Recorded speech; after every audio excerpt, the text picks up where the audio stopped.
Oh no. That just gave me the chills. We'll call you DJ Damas. Like Nostradamus, but DJ Damas.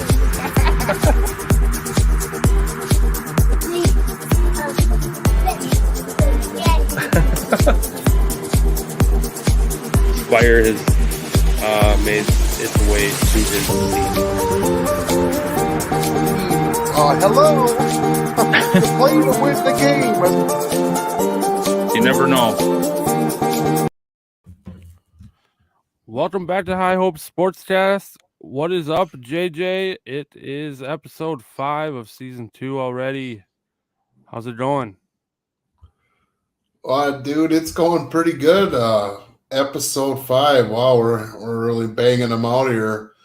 Looking forward to tomorrow night and wishing you the best for Saturday. So let's have a good time and let's rock and roll.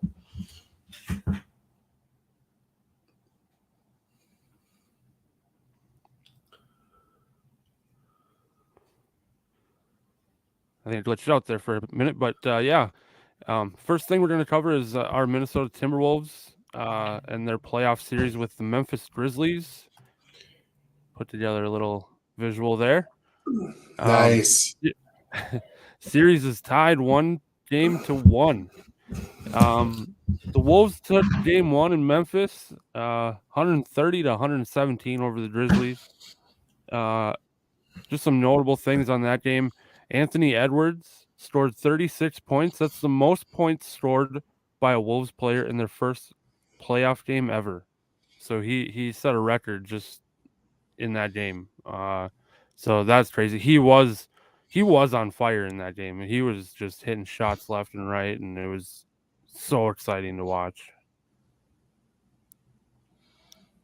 And then Karl Anthony Towns, he had a big bounce back game after not really doing anything in that play-in game against the Clippers.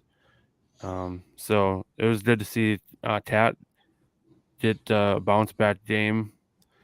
And that's really the only notable things I have for game 1. Did you want to add anything before we get into the game 2 from yesterday?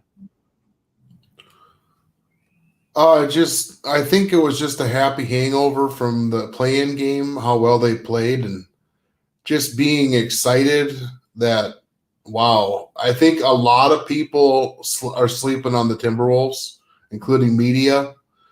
It goes back to when Barkley and Shaq were calling to play Queens, we are the champions after the playoff win, the way we celebrated. But you got to start somewhere, and you got to believe that you're capable of making these games and making them games. Now, game 1 was obviously in our favor. We shot the lights out, and the difference was the 3-point shooting. Memphis didn't make as many threes as they did in game 2. So look for them to be real aggressive in the paint game 3, but we'll get to game 2 next. Yeah, so last night was game 2. I was on the fence. I was nervous just because we know our Minnesota sports teams, but I was also excited after game 1, how that went. And so I didn't know what to expect. So the Grizzlies did take game 2 last night, 124-96. It wasn't good for our Wolves there. So they just looked out of sorts compared to game one. Anthony Edwards couldn't get anything to drop till, I don't know, kind of later in the game. Cat had foul trouble again, and John Morant was just going off. He just couldn't miss, and he was driving, going around players, just being an acrobat out there. And I think he even took a charge, and oh my God, he was just a monster. 29, 10 assists, 9 rebounds. If Ja Morant produces that kind of output, games 3 and so on, 4, 5, 6, hopefully we get it taken care of in game 6. It's going to be fun to watch, but it's also, we're going to have a love-hate relationship with Ja Morant when this is all said and done. I think that it's starting to get to that point already, and it's only, the end of game 2 already. And I mean, I respect him, the way he plays, but God, he's just killing us. He killed us in game 2. Dude, how good is he? He's the face of the franchise there in Memphis. They even said that, the announcers last night. But I think if he can stay healthy, he's going to be a good player for the Grizzlies for a long time. DJ, we talked about Steven Adams. They've gone totally away from that ship. I know he got into early foul trouble early in the first quarter against the Wolves, but they never really brought him back. And I think they do better without the big, as being that big of a guy. And he's a little slower. And then so they could play Brandon Clark and Xavier Tillman. And it just seems, I don't know why Cat struggles with smaller guys. We talked about this earlier. And if they keep this approach, we really need big time step up from D'Lo and Anthony Edwards. Yeah, D'Lo needs to. I don't know. Usually he's really calm and stuff. I think he needs to calm down and be himself. I don't know. He's just not the same D'Lo in these playoffs. But and this is a question I was going to ask you about this series here. Yeah. Besides Ja Morant, who do you think is going to be the biggest factor for Memphis in this series other than Ja Morant? I already know who I'm picking. When I look at their starting lineup, all signs Bain. He is an offensive threat. He's a really good three-point shooter. I believe he set the Memphis Grizzlies three-point record for a season this year, like 229. But I really think that he's the difference. If he's like the Anthony Edwards, if you compare Edwards to Desmond Bain, that's the comparison I would make, and Cat would be the second wheel, where Ja would be the first wheel. So they're trying to make Cat the number one guy, but Anthony Edwards and Desmond Bain are who I would correlate to each other. How about you, DJ? I kind of thought of this question, probably in the middle of game 1, and just by how I've seen him play even before this year, and how he's been a factor already before this. But I'm saying Dillon Brooks. Okay. Yeah. The Oregon Duck. Yep. He's just, I don't know. Especially his defense. He's just a really good defensive player, and he stops us. I mean, the other day I'm like, this guy's going to be a problem for us in this series. Yeah, I totally agree. I didn't think of how defensively good he was until our announcers, because I'm watching our announcers, not the NBA announcers. I was watching them, and Jim Pete said, how good is Dylan Brooks at shutting down D'Lo? He's contested every shot, every pass, and I see a specific attitude in Dylan Brooks that we don't really have on our team, but just that grit, and he'll do whatever it takes on the defensive side of ball to stop the Timberwolves. So it'll be fun to watch Game 3 coming up tomorrow night. I think it's at 6:30 or 7. What do you think, DJ? I think I saw it was at 6:30. I have the times. Game 3, 6:30. Yep, on Bally Sports and TNT. Okay, TNT's calling it too. Awesome. So yep. I don't have to find some free streaming website like I had to last night.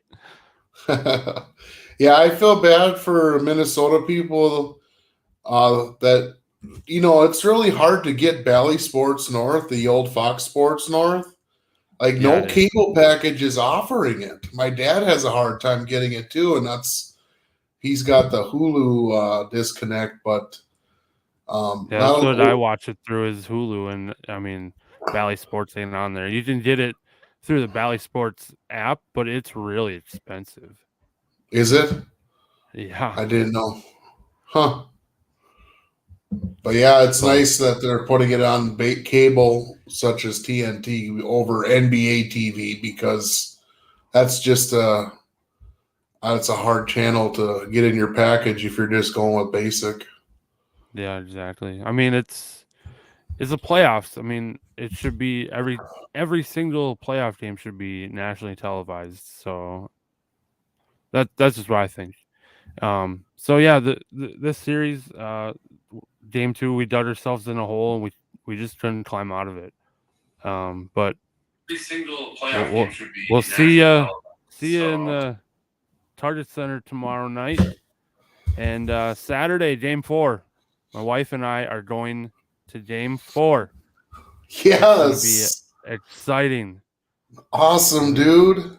It'll be my 4th Timberwolves game ever, but my first ever playoff game. So it's gonna be packed. So we're gonna get there early and go to the team store and get some concessions. And I'm not even planning on leaving my seat unless I have to go to the bathroom. Well, just have that phone on live and show off the awesome. Dude, they stepped their game up, the Timberwolves organization, when they get into the playoffs. I watched the play-in game pregame. I found it on YouTube, and I just thought, yeah, that's good, but it's not as good as the playoffs. So that they must have not treated it the same, because, boy, the playoffs light show and just the pregame festivities they do and the halftime show and all that, just a level up. So I'm excited to hear how it goes. I'm excited to watch and see if you do it live, and happy for you, DJ.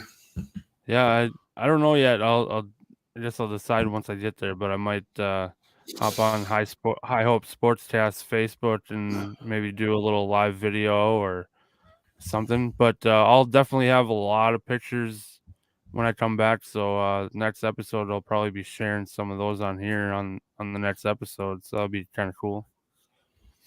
Heck yeah. All right. So yeah, Game 3 is tomorrow night. So hopefully we can take a 2-1 lead. So to get off of that, we'll go back into our NFL topics. The first one here is QB Kyler Murray is not expected to play until he gets a new contract deal. The Cardinals still haven't made him a new offer, and as of now, he's on his 4th year of his rookie contract. He would set to make $5.5 million if he were to just play on his 4th year. So looks like he's gonna hold out until they offer him a better deal, or I don't think they're gonna let him go. But I've said this before. I think they'll give him another offer, but they're gonna wait out for some reason. I just see that happening, I guess. But yeah, DJ. What I heard is that he's potentially could be traded before they give him a new contract. Have you heard anything on those lines?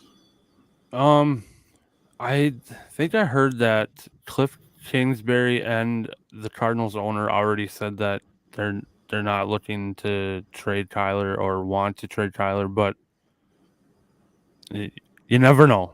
Going back to season 1 when we used to say that all the time, you never know.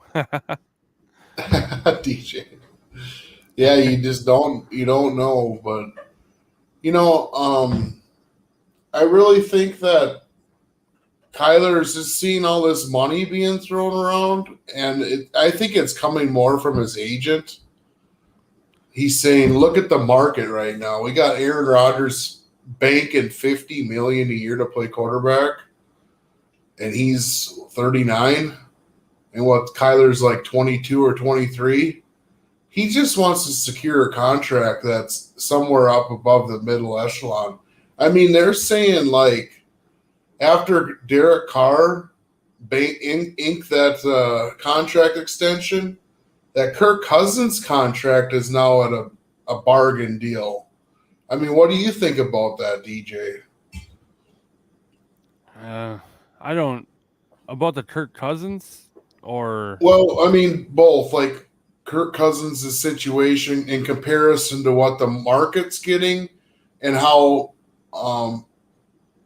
Kyler Murray feels about where the market is heading, being only on like a team-friendly rookie contract. He considers himself to be an upper echelon quarterback, and I agree with his agent and himself. But does Arizona want to pay him more, or are they going to go by the model that you don't pay the quarterback, we're going to pay a lot of people around him, and then draft another quarterback? I mean, right. two picks before Murray. Go ahead. Oh, you didn't finish. I was just gonna. Well, I was just going to say 2 years before Murray was I can't even think of his name, but he was the number 2 overall pick, and they gave up on him and sent him to Miami, and he's out of the league already. So it's hard to hit on the quarterback draft picks. Go ahead, DJ. Yeah, it is. I was just gonna say that I believe in Kyler still. I mean, there's just like the Baker thing. There's a lot of people out there are haters of Kyler.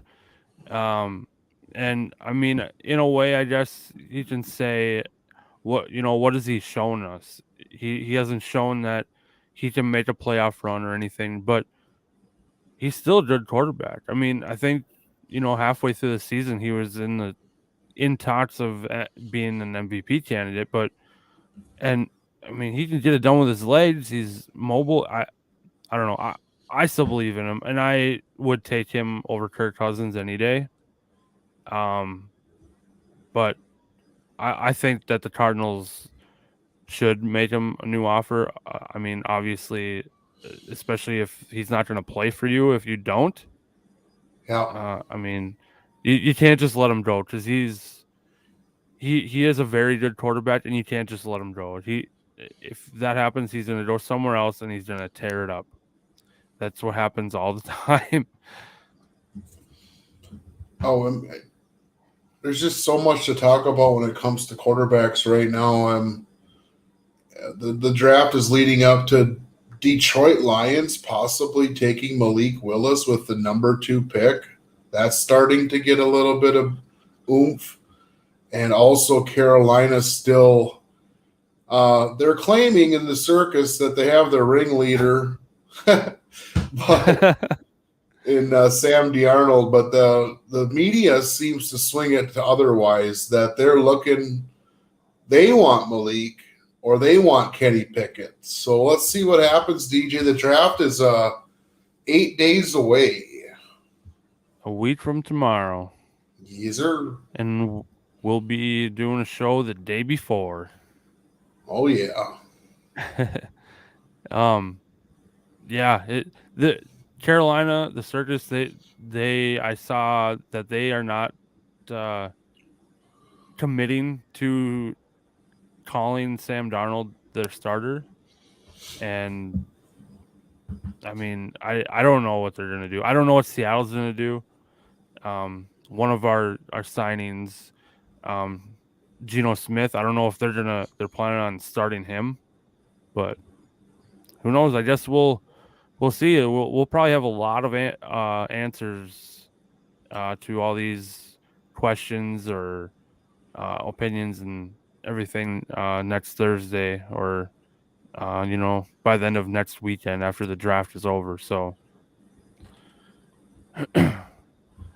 all right, and then we're gonna before we get into some trivia questions, I kind of screwed up last week on one of the answers, so I'm just gonna correct it. I did have help from JJ, so that we kind of both found the same answers. The 2,000 plus yard rushers in a season, I had 6 of them. There's actually 8, so we got that. And this, the only ones I did not put in there was Adrian Peterson and Derrick Henry. JJ was right last week when he said that there was one that was recent, and that would have been Derrick Henry, the King Henry. It's a pretty cool graphic. Yeah, that's the one you sent me the other night. Yeah, only 8 running backs since the beginning of NFL have ever done it. What a great club, but they all are deserving to be in the Hall of Fame, in my opinion. Yeah, it's really nice to see one of our Vikings there, front and center too. Yeah, Adrian Peterson, I'll never forget him as probably one of my all-time favorite Viking players, at least in the top 5. Oh, yeah. I'd say Randy Moss and Percy Harvin and Brett Favre's one couple years that was still phenomenal, and but the Adrian will always stand out. The MVP season he had, and I just wish things wouldn't have gotten so tough on him, but life happens and you got to live and learn. And I think he's doing a lot of learning right now, but he's still playing. Yep.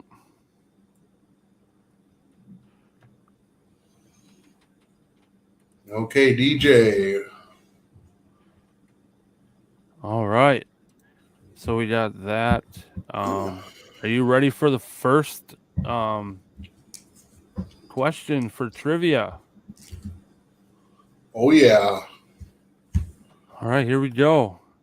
Who is the only team to have played in a Super Bowl in the 1960s, 1970s, and the 1980s? The only team that's played in a Super Bowl. That's the Dallas Cowboys. Nope. Oh, DJ. I know it ain't the Vikings. Is it Green Bay? Nope. San Francisco. It's an AFC team. AFC team. Holy cow. 60. Well, my first guess would have been Pittsburgh Steelers, but I don't think that's right. Nope. I guess I'll give you another hint. Their jerseys are kind of plain. Cleveland Browns? Nope. Plain jerseys. Oh, DJ. 60s, 70s, and 80s. Was it the Kansas City Chiefs? Nope. I know they were there in the 60s and 70s. Denver Broncos? Nope. All right, I give up. It's the Raiders. The Raiders. Yeah, 77, they beat the Vikings. 81, 84, 68. So they did a 3-decade-long appearance 4 times over 3 decades. That's impressive. I'm sure Madden was in there in some of those. Oh, I'm sure. John Madden. So I stumped you on that one. Oh, winner. All right, question number 2. Okay. Which of these players set a record for the most rushing touchdowns in a Super Bowl with 3? John Riggins, Emmett Smith, Terrell Davis, or Roger Craig? Most rushing touchdowns in the one game Yeah, in a Super Bowl. Yep. was Terrell Davis. Ding, ding, ding. Yep, you are right. Do you know? Mile high. Do you know what Super Bowl it was, and do you know who it was against? It's against the Packers. Yep. And it would have been Super Bowl 61, 29, 30. Was that 37? No, you're kind of close. 32. Oh, 32. Wow. So when did they start counting Super Bowls? Was that 61? Or was it earlier than that? Maybe it was later than that. I don't remember when Super Bowl 1 was. It was against the Green There's Bay Packers versus and Chiefs. Yeah. I was just thinking the Vikings got inaugurated in 61. Yep. So it had to have been around that era. But 61 plus to 30 plus 32 would have been 1993. Was that a Brett Favre Super Bowl against Terrell Davis? I Had to have believe been. so. Yeah. Brett Wow. Favre and John Elway. What a night. I just remember Terrell Davis's 3 touchdowns because he had a migraine during the game and he couldn't even see where he was going, according to him.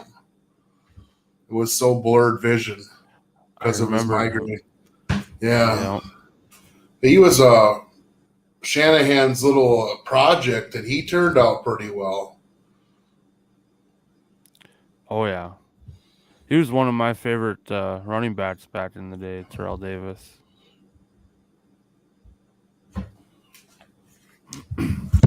All right, now we're going to move on to signings. I don't think we have any trades, but no. So just signings. So I got a ticker here. The first one we got is Sammy Watkins, wide receiver, signs a 1-year deal, $4 million contract with the Green Bay Packers. Boo. Oh, Sammy Watkins ain't that good. Well, I mean, he's not too bad, but they're trying to replace Adams, but I mean, Watkins isn't near as good as Adams, but No. with our luck, Sammy will probably torch us. He'll be like Jones or Greg Jennings or Donald Driver, the white guy from Kansas State, Jordy Nelson. Yeah. But Sammy Watkins has played with the man, Pat Mahomes, and he's played with the Ravens, Lamar Jackson. Now he gets to play with the man, too, Aaron Rodgers. How lucky you feel like when you get that opportunity? Now you just got to play with Brady. Yeah. Maybe play catch outside for a bag of chips. Yeah, there we go. Hey, we got a bag of chip alert. Oh, man. I miss those chips. Grandpa Brady, yeah, cruising down the sideline. Where's Sammy? Sammy, you got to put your number on your forehead. All right, then another wide receiver, AJ Green, is staying in Arizona.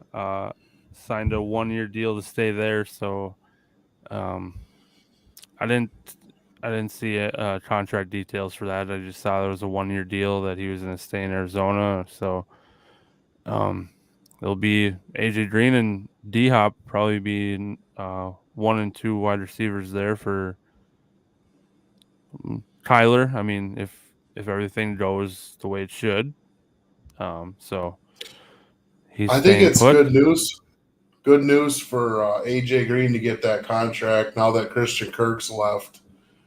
But Oh yeah, who's going to that's be true. Yep. who's going to be the 3 spot for them? Is it going to be that young rookie? The God, what was his name? Number 4. Yeah, he played for Purdue.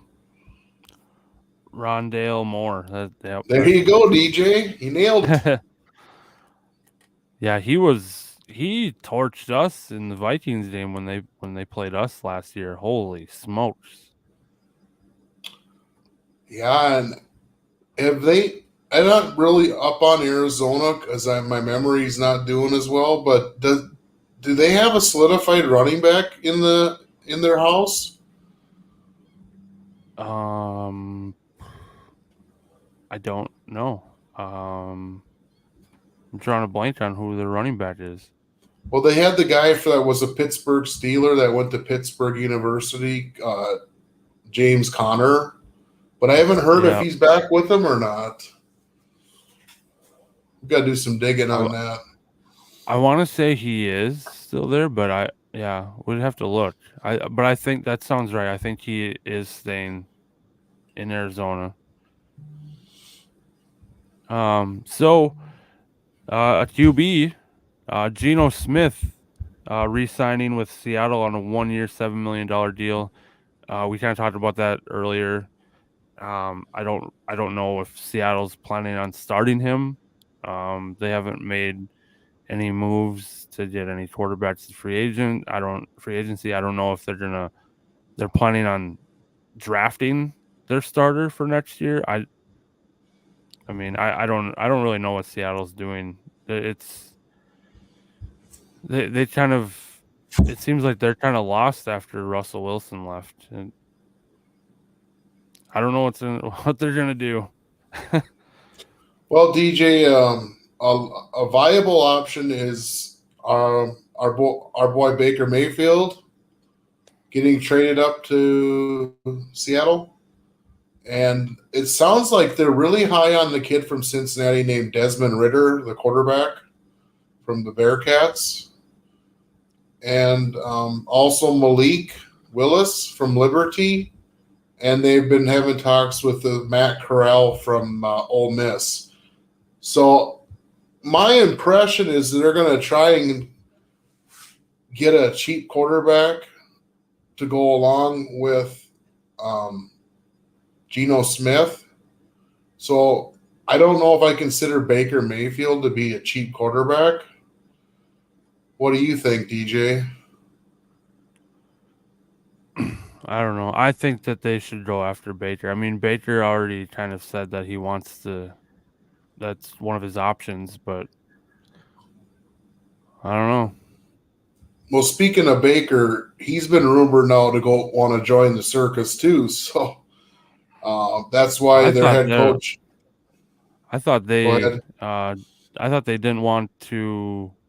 I thought Baker didn't want to go there, and I thought that Carolina didn't want him. I know that Robbie Anderson, I think, sent out a tweet saying he doesn't want Baker. So I don't know. Those two football teams, the Seahawks and the Panthers, I just think that they're kind of a mess right now. Well, the coach that's in Carolina, I don't know what he's claiming that they already have the number 1 quarterback on their roster. So that would lead me to believe that that's Sam Darnold. But on some of the Panthers fan sites on YouTube, they're claiming that they're mounting up interest for Baker Mayfield, even though the statements have already been made that he's not going to be a candidate. But with there's not a lot of starting talent in this draft for quarterback, like we've mentioned before. So And now they're talking that Malik Willis, probably the top, that potential starter, is going to be off the board at number 2. That doesn't leave much in the well for Carolina to draft. They'd have to settle for a quarterback. And I just don't know if you can settle in this draft with so much speed and talent besides quarterback. You might have to put your quarterback wishes off another season.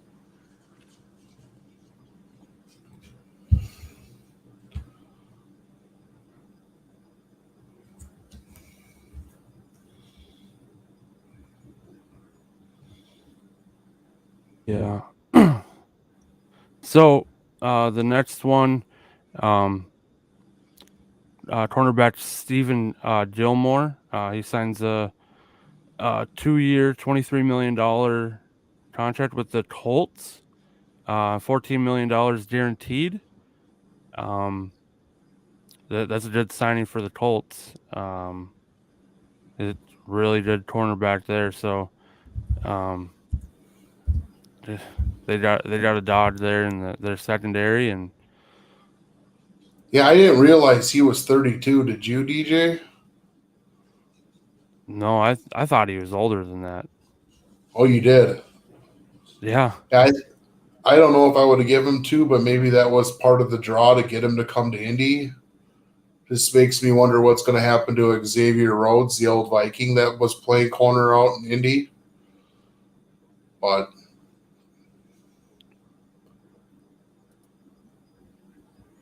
okay, now moving on. We're going to talk about the cornerback from the Cleveland Browns, Denzel Ward. He got a 5-year, $100.5 million contract extension, $71.25 million guaranteed with Cleveland. And this contract makes him the highest paid cornerback in NFL history. So what I'm thinking about here is Cleveland is going to want to play with their defense, have their defense be shut down corners, and I really applaud them for making Denzel Ward a number 1 corner in the league. Now, will he live up to the hype? I don't know, but he is from Ohio State, and he comes from a lineage at Ohio State of cornerbacks. So the next signing was Jarvis Landry, the wide receiver currently or previously on the Cleveland Browns. Will be going to visit the New Orleans Saints today. And I haven't heard much reaction on that. Jarvis Landry is a pretty good receiver, and thinking that he wouldn't want to play with Deshaun Watson. I think a lot of players are recruiting him to stay. So we'll see how that turns out. More on oh, hey, DJ. More on Ward is that he is given the 5-year, $100.5 million contract extension. And the figure also leads all corners in addition to a signing bonus. So the Browns fully guaranteed Ward's 2022 and 23 base salaries, which is $1 million and $4 million respectively. Ward's base salary in 2024 will be 15.3 and shifts from an injury guarantee to a full guarantee on day 3 of the 2023 league year. And the same structure is present for 2025 with the base salary of $13.5 million already being guaranteed for injury. It becomes fully guaranteed on day 3 of the 2024 year. So they did a great job with the contract, and I think he'll be all right.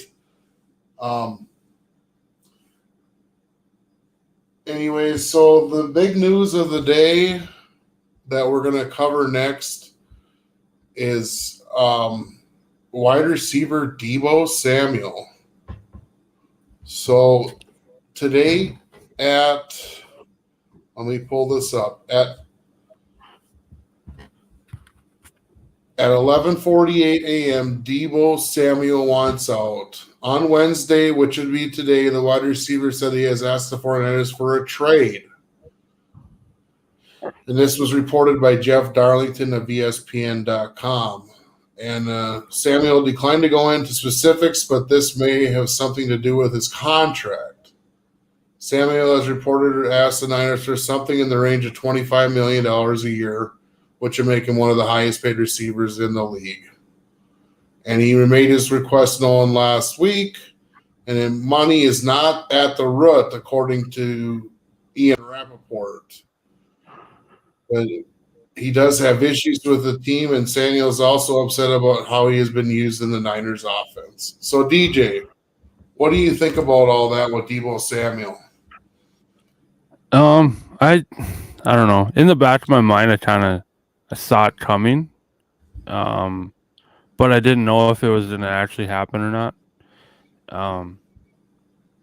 I guess, I mean, I feel sorry for Trey Lance if he indeed is going to be a starter next year. I mean, he's got his number one receiver, and I mean, Swiss Army knife that's not going to be there for him. So, and like we said before we went live here, and I kind of had a vision a little bit earlier that I could see Debo landing with the Jets, but as you said that he Thomas. I was wondering why you got so close to the camera. I was like, what are you doing? I was going to sweet talk into the microphone.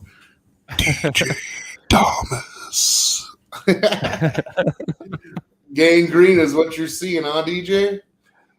Yeah, I did, but like you said that they're kind of keeping an eye on DK Metcalf, so I don't know. I mean, I think they should afford him. I don't know what their salary cap is, but the other team I kind of thought of right away, but it would be probably impossible for them to do was the Packers. The Packers probably would have swooped in right away, but I don't think there's any way that they're going to be able to give Debo a huge contract like that after giving Aaron Rodgers the farm. I bet, yeah, I mean, they're in super need of a high-priced talent. He would fit so good into that offense. But, I think your Gangrene prediction with the Jets, it's either going to come down to Debo Samuel or DK Metcalf. And let's give the Wilson kid a little bit of talent around him. I mean, their O-line's starting to look pretty good. They got 2 picks in the top 10, DJ. So they could ultimately draft Sauce Gardner at 4, which is what Ahmed Gardner is going to from Cincinnati. Ultimately, every mock draft I've seen has him going number 4, if not somebody trading up to get him. And at 10, they have him taking a top 3 caliber receiver in the draft. And we all know we'll get more into that next week when I do some of the mock drafts 1 through 12 picks to see what's being stated, because DJ, I don't know if you know, they got a little game on NFL.com called Predict the Pick. And it's real easy to do if you got an NFL.com account. You just go to draft and it's Predict the Pick. And you got to predict the top 32 picks. And nobody's really ever gotten them all right because there's so much movement on draft day, but it's a fun thing to do. I've been doing it for the last 5 years with my brother. So I encourage you guys. I might make a group for High Hope Sportscast group. So if we get enough people in there, we could just have a fun monitor that while the draft's going on next Thursday. Yeah, it's basically kind of like a first round mock draft of your own, and you can win money. Yep.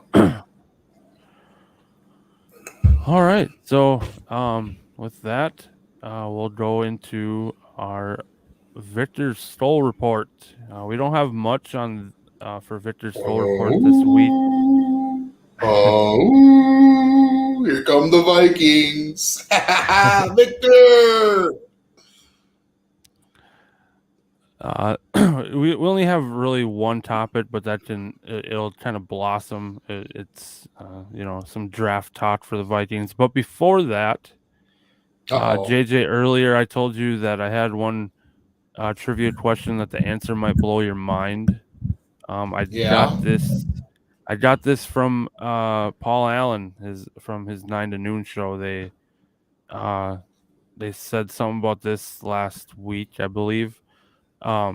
So Aaron Rodgers has played the Vikings 12 times in the last 7 years. How many of those 12 games has Rodgers won?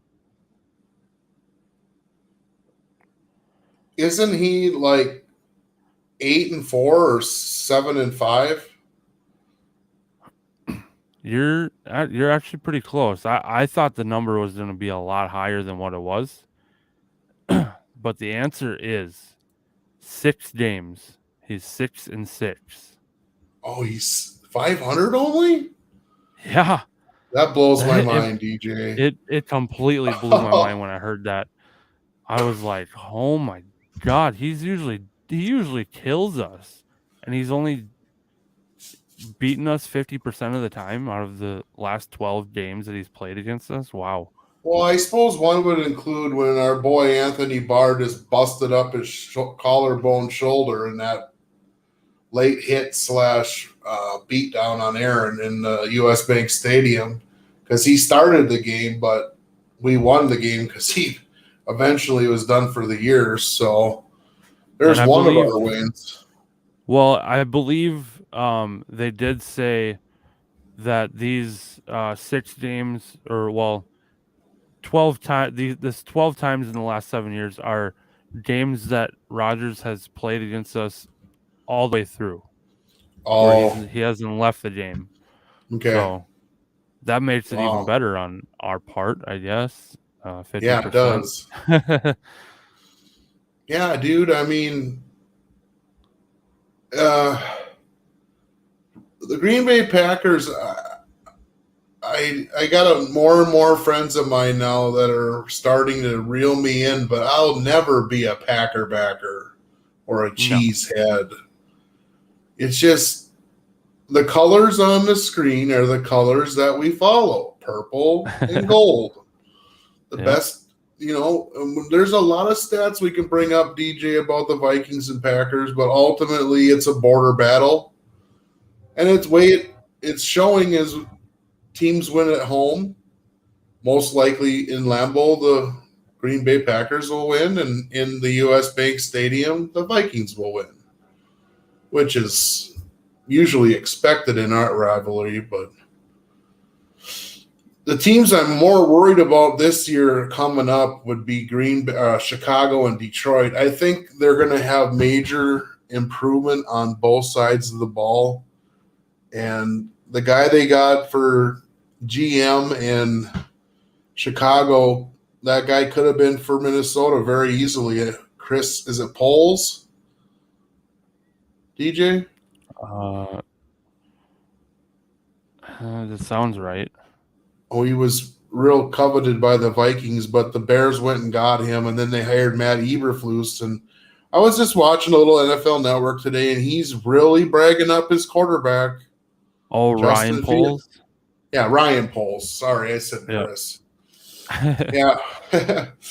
But there's still moves to be made a week from the draft, and we're going to see some movement during the draft this year, I will predict. And kind of going into our next point was what you were going to say about our 12th pick, DJ. Yeah. So at this point, what position do you see the Vikings drafting with the overall 12th overall pick? So last week, I kept hearing possibly us taking safety Kyle Hamilton, which, I mean, that would make sense because Harrison Smith is unfortunately getting older. No one can play forever unless your name is Thomas Edward Brady, but that's besides the fact. But then this week, I have been hearing we might trade down and then still be able to get Trent McDuffie, or we might trade up and possibly get Sauce Gardner, Derek Stingley Jr., or it probably won't happen, but Kayvon Thibodeau from Oregon. We got a first-year GM, first-year head coach. All the cards are still on the table at this point. We have no idea. We don't know. There's no history for Kwesi and KOC drafting, so we don't know what they're thinking. We don't know what they're gonna do. So, I mean, anything that they do is not. I mean, we can kind of be surprised, but then again, we can't because we don't know what to expect. I guess so. I guess I definitely don't see us taking a quarterback. No. That's probably one thing I don't see us taking. Say, If I had DJ, to put, yeah, go ahead. what position do you personally think? And now we're at 12, best player available. What do the Vikings need? But then you singled out quarterback, and you kind of talked a little bit about the cornerback position. But I mean, is it going to be somebody that slips to us at 12? Or is there somebody on the board that they're saying this is our guy, he's going to be their BPA, best player available? Yeah, so the mock drafts I've seen, I think seen them today, had Sauce going in like the top 5, and Stingley going in the top 10. Yeah. So with those two guys off the board by the time we get to 12, if we don't trade up, my brain tells me we would take Kyle Hamilton. That's just who I think if Stingley and Sauce are gone.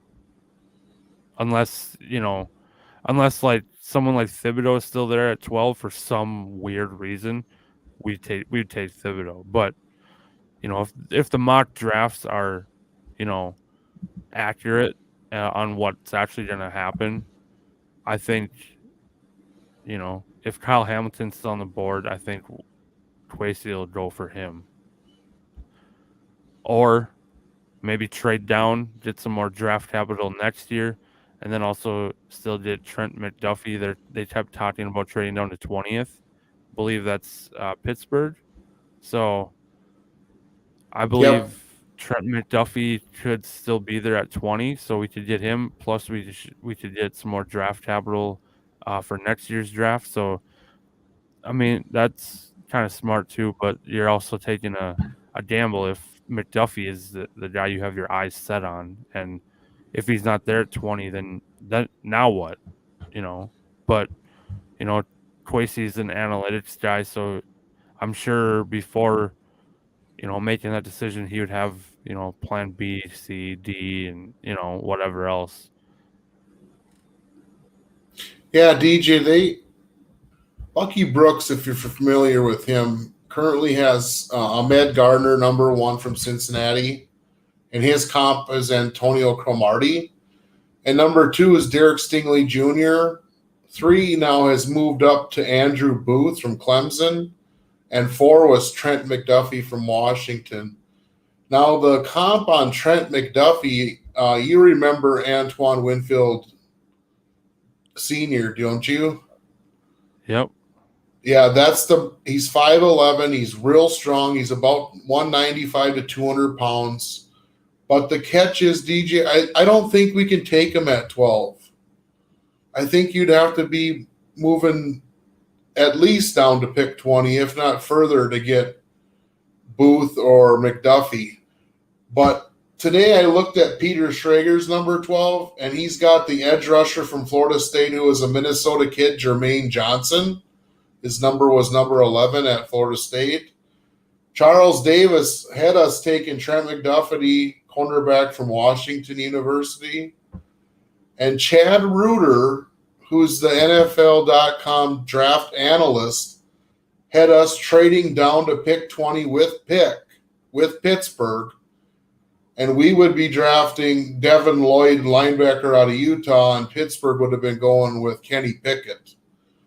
So we'll keep an eye on that for drafting. Lance Zierlein has your guy, Kyle Hamilton, who's a safety from Notre Dame, which would team up well with our Notre Dame safety, Harrison Smith. Kyle Hamilton, 6'4", 220.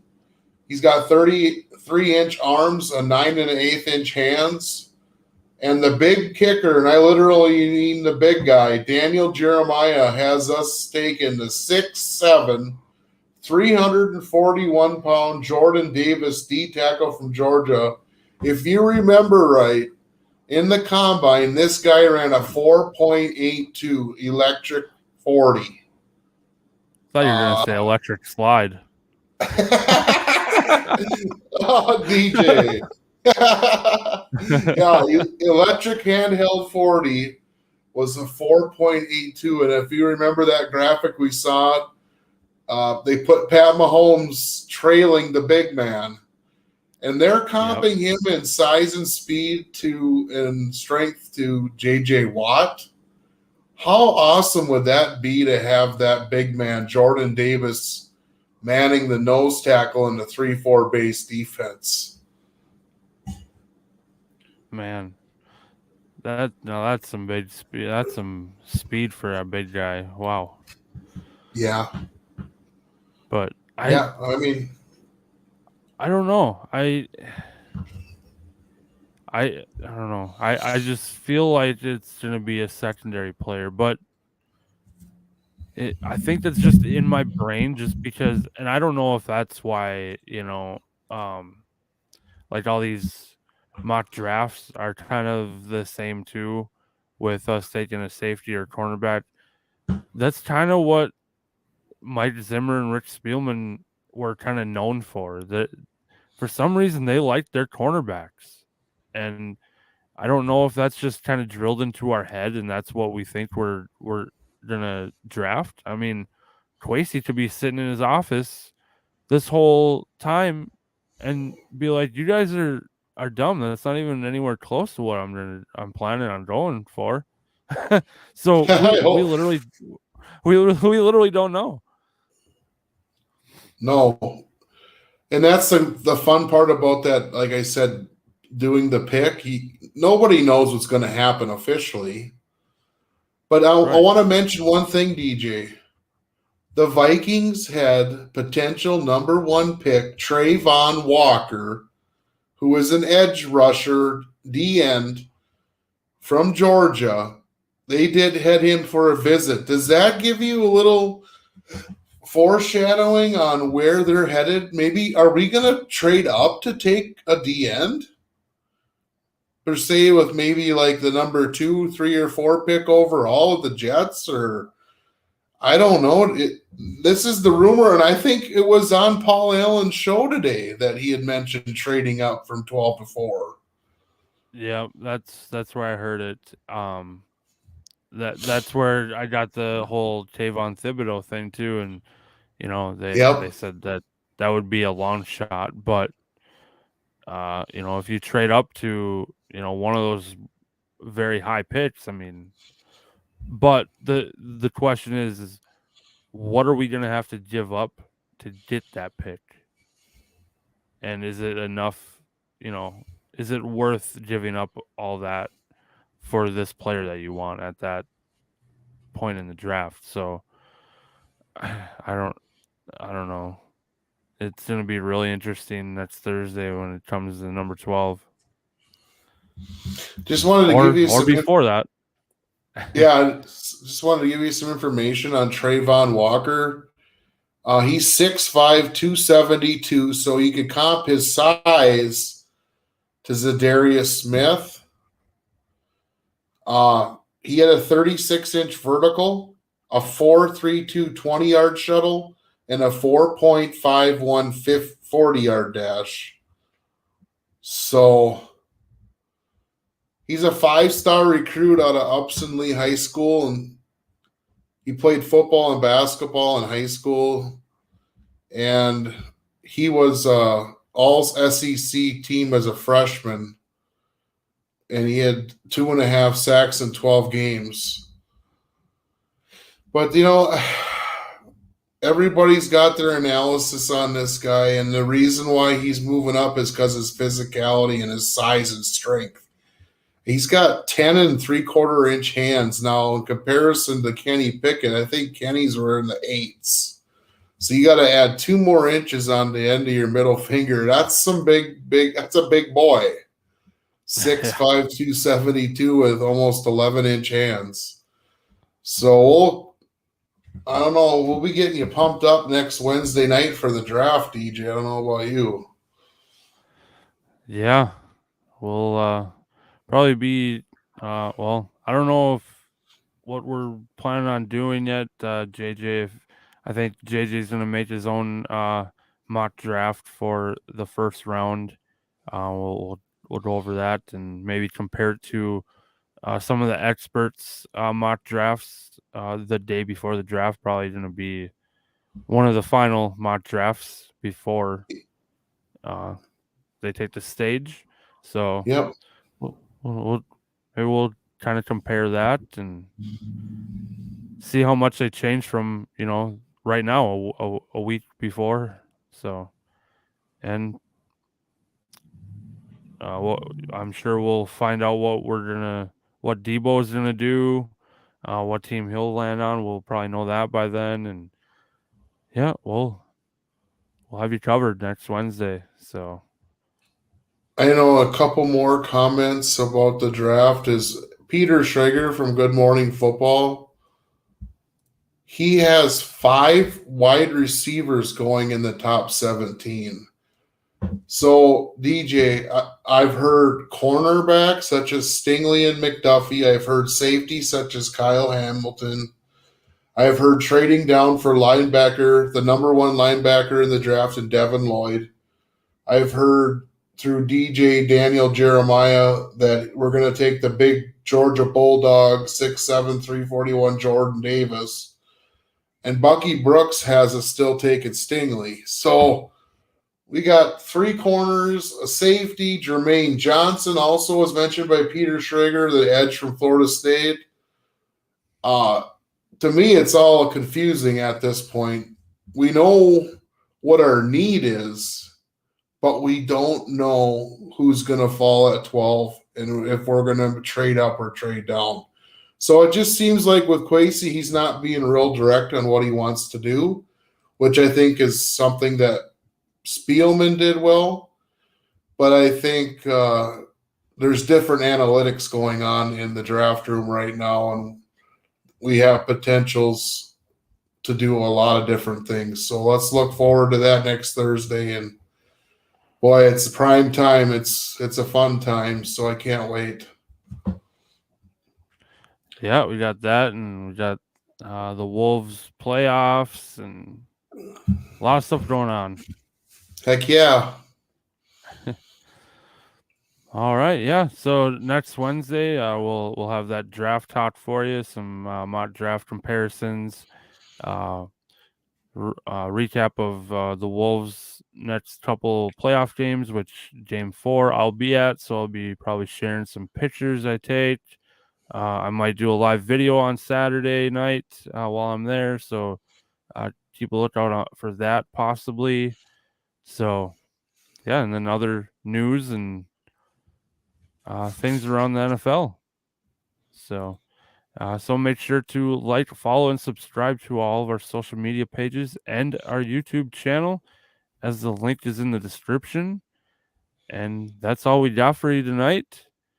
Have a good night, and we will see you in the next episode. See ya. Peace.